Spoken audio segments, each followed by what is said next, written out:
Bismillahirrahmanirrahim. Assalamualaikum warahmatullahi wabarakatuh. Salam guru penggerak, salam guru hebat. Apa kabar sahabat guru Indonesia? Perkenalkan, nama saya Muhammad Kasim Idam dari Unit Kerja UPT SPF SD Impres Perumna Santan 3 Kota Makassar, CGP Angkatan 2, pendamping Bapak Burhanuddin Talib dan fasilitator Bapak Imran Mapiare. Kali ini saya akan menyampaikan tugas modul koneksi antar materi pada modul 2.1, yaitu pembelajaran berdiferensiasi. Sahabat guru Indonesia, apa itu pembelajaran berdiferensiasi? Ketika kita mendengarkan istilah ini, maka kita akan mencoba menganalisa tentang suatu perbedaan. Dan betul bahwa apa yang akan kita lakukan pada pembelajaran ini, bagaimana kita bisa memahami perbedaan dari karakter-karakter anak murid kita yang kita hadapi di sekolah. Pembelajaran berdiferensiasi adalah usaha yang dilakukan guru pada saat proses pembelajaran untuk yang berorientasi pada kebutuhan belajar murid.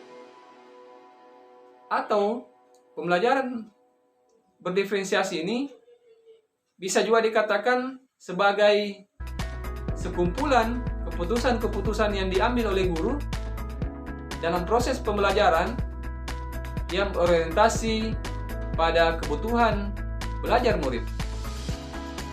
Keputusan yang dimaksud terkait yang pertama, lingkungan belajar, di mana guru bisa menciptakan lingkungan belajar yang bisa mengundang murid untuk belajar. Bukan hanya pada saat murid diundang untuk belajar, namun guru memastikan murid bahwa murid akan mendapatkan dukungan dari guru sepanjang proses pembelajaran. Kaitan yang kedua adalah tujuan pembelajaran. Tujuan pembelajaran bukan hanya konsumsi oleh guru saja, namun tujuan pembelajaran ini mesti disampaikan kepada anak didik kita, sehingga anak didik kita memahami apa tujuan pembelajaran yang mereka ikuti dan apa yang akan capaian terakhir yang akan mereka dapatkan. Kaitan yang ketiga adalah penilaian berkelanjutan. Perbedaan pembelajaran berdiferensiasi dengan pembelajaran yang bukan berdiferensiasi bisa dilihat dari penilaiannya, di mana penilaian berdiferensiasi ini akan dilakukan secara berkelanjutan. Penilaian berkelanjutan ini, bagaimana guru bisa menggunakan informasi yang didapatkan dari proses penilaian formatif yang dilakukan. Murid mana yang lebih dahulu sudah mencapai tujuan pembelajaran yang ditetapkan. Kaitan yang keempat adalah kebutuhan belajar murid. Bagaimana guru bisa merespon kebutuhan belajar murid dengan menyesuaikan rencana pembelajaran.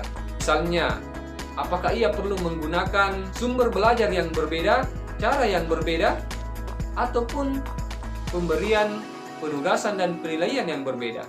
Kemudian kaitan yang kelima adalah manajemen kelas yang efektif. Bagaimana guru bisa menentukan rutinitas, prosedur, metode yang adanya fleksibilitas, namun juga struktur yang jelas. Hingga walaupun kegiatan dilakukan secara berbeda, namun kelas tetap dapat berjalan dengan efektif. Itulah tadi serangkaian keputusan yang dikaitkan dalam pembelajaran berdiferensiasi. Yang pertama adalah lingkungan belajar, yang kedua tujuan pembelajaran, yang ketiga penilaian berkelanjutan, yang keempat kebutuhan belajar murid, dan yang kelima terkait manajemen kelas yang efektif.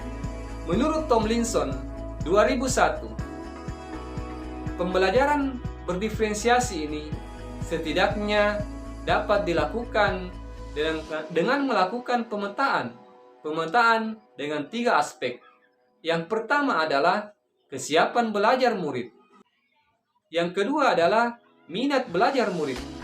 Yang ketiga adalah profil belajar murid. Sementara itu, dalam pembelajaran berdiferensiasi, setelah kita melakukan pemetaan kebutuhan belajar murid, maka setidaknya kita hanya menggunakan 3 strategi pembelajaran. Yang pertama, strategi diferensiasi konten. Yang kedua, diferensiasi proses.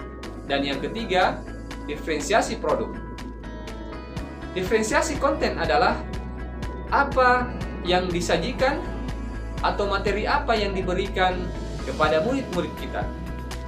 Kemudian diferensiasi proses adalah bagaimana murid-murid kita menemukan ide, gagasan yang senantiasa mendapatkan dukungan dari guru. Kemudian diferensiasi produk adalah bagaimana kita bisa mendapatkan tagihan-tagihan dari murid kita dengan cara yang berbeda-beda. Apakah dia menyampaikan hasil dari pembelajaran dengan tulisan, lisan, dengan diagram, ataupun dengan cara yang lain. Koneksi antar materi pembelajaran berdiferensiasi dengan pembelajaran sebelumnya, di mana filsafat pendidikan yang sudah disampaikan oleh Bapak Ki Hajar Dewantara yang mengatakan bahwa pembelajaran harus melihat dari kodrat zaman, kodrat anak kita, sehingga kita bisa melakukan pemetaan terhadap keunikan anak-anak didik kita. Demikian koneksi antar materi yang bisa saya sampaikan. Terima kasih banyak atas perhatiannya. Salam guru hebat, salam guru penggerak. Wassalamualaikum warahmatullahi wabarakatuh.